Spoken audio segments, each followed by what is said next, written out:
Programang ito ay rated SPG. Striktong patnubay at gabay ng magulang ang kailangan. Maaaring may masiselang tema, lengguwahe, karahasan, sexual, horror o droga na hindi angkop sa mga bata. Mga kaganapan sa Shining Inheritance.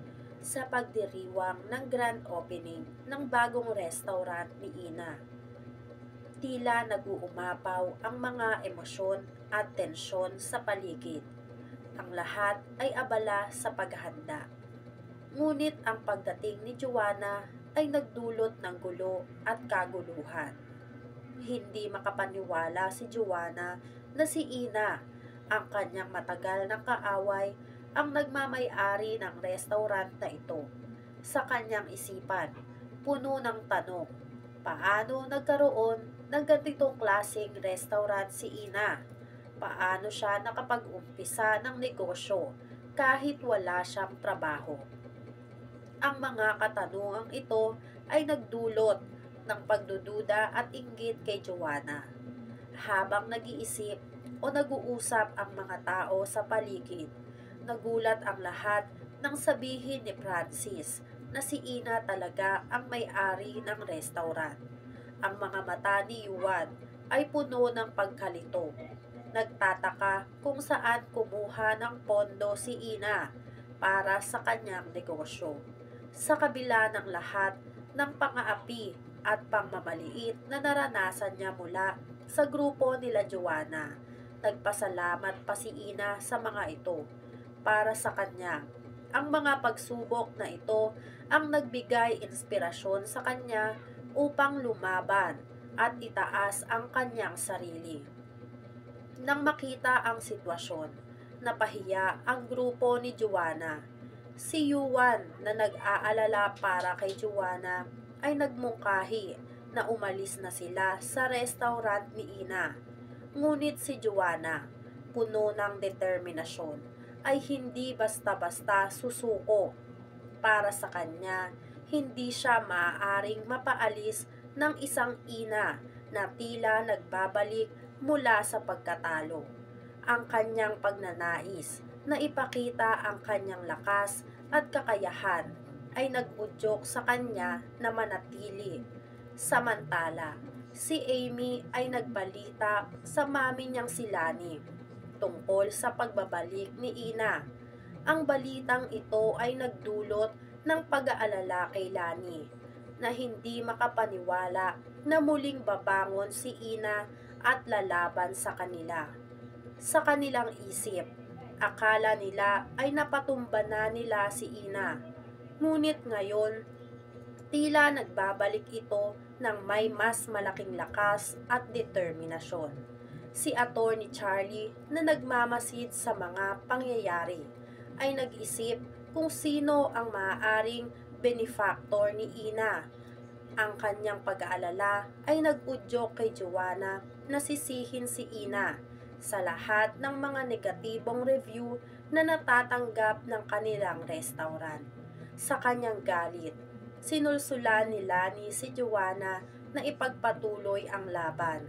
Para sa kanya, ang laban ay hindi pa tapos. Ito ay simula pa lamang ng isang digmaan.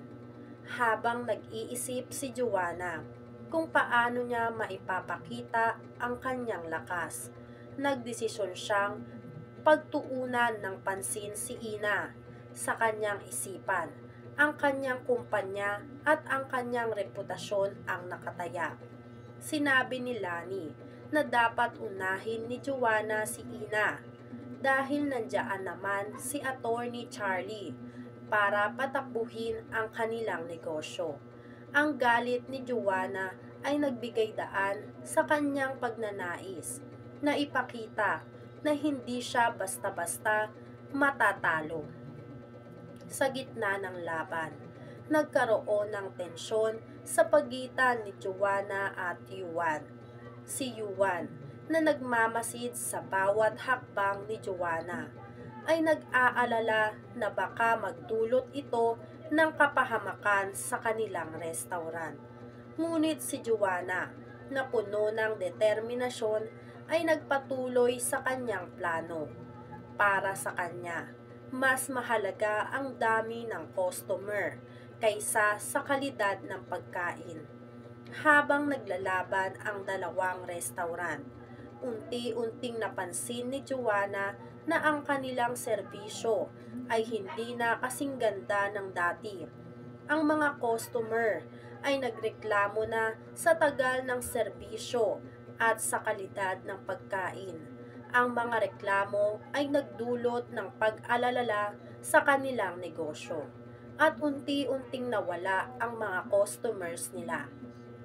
Dahil dito, nagdesisyon si Joanna na harapin si Ina. Pinagsabihan niya ito na inagaw ni Ina ang lahat ng kanilang customers. Ngunit si Ina, na puno ng tapang, ay hindi nagpatinag. Ipinakita niya na ang kanyang layunin ay ang mapasaya ang kanyang mga customers, hindi ang makipag-away dito kay Joanna. Sa gitna ng laban, si Yuan ay nagpakita ng kanyang tunay na nararamdaman para kay Ina. Inamin niya na nagmamalasakit siya para kay Ina, isang damdaming matagal na niyang itinago. Ngunit si Ina, na puno ng takot at pagdududa, ay hindi na nagtitiwala sa sinuman. Ang mga sugat ng nakaraan ay nag-iwan ng malalim na marka sa puso ni Ina at hindi siya handang muling masaktan. Habang patuloy ang laban sa pagitan ng dalawang restaurant, si Joanna ay nag-isip ng mga estratehiya upang talunin si Ina. Pinag-aralan niya ang mga galaw at diskarte ng kalaban at nagdesisyon na gamitin ang mga ito laban sa kanya. Sa kanyang isipan, ang bawat hakbang ni Ina ay isang pagkakataon na maipakita ang kanyang lakas at kakayahan. Ngunit sa kabila ng lahat ng ito, si Ina ay hindi nagpatinag. Sa kanyang puso, alam niyang ang kanyang layunin ay hindi lamang para sa kanyang sarili, kundi para sa lahat ng mga taong naniniwala sa kanya. Ang kanyang restaurant ay simbolo ng kanyang pagsusumikap at determinasyon, at hindi siya papayag na mawala ito sa mga kamay ng mga taong nagtatangkang ibagsak siya. Habang nagiging mas matindi ang laban, si Yuan ay nahahati sa kanyang damdamin.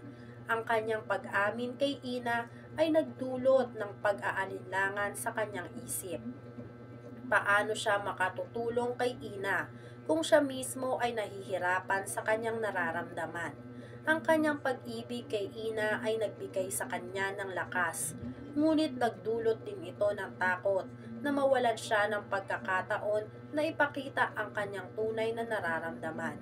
Sa huli, ang laban ay hindi lamang tungkol sa negosyo, kundi tungkol rin sa mga relasyon at pagkakaibigan. Ang bawat hakbang na ginagawa ng bawat tauhan ay may epekto sa kanilang mga buhay. Ang mga desisyon ni Joanna at Ina ay nag-uugat sa kanilang nakaraan, at ang kanilang mga pagkilos ay nagiging simbolo ng kanilang mga pangarap at takot. Yan nga ang mga kaganapan at mga dapat nating abangan dito sa Shining Inheritance. Kung gusto nyo pa ng mga ganitong klaseng video, ay mag-subscribe at i-like itong video na to. Maraming salamat po.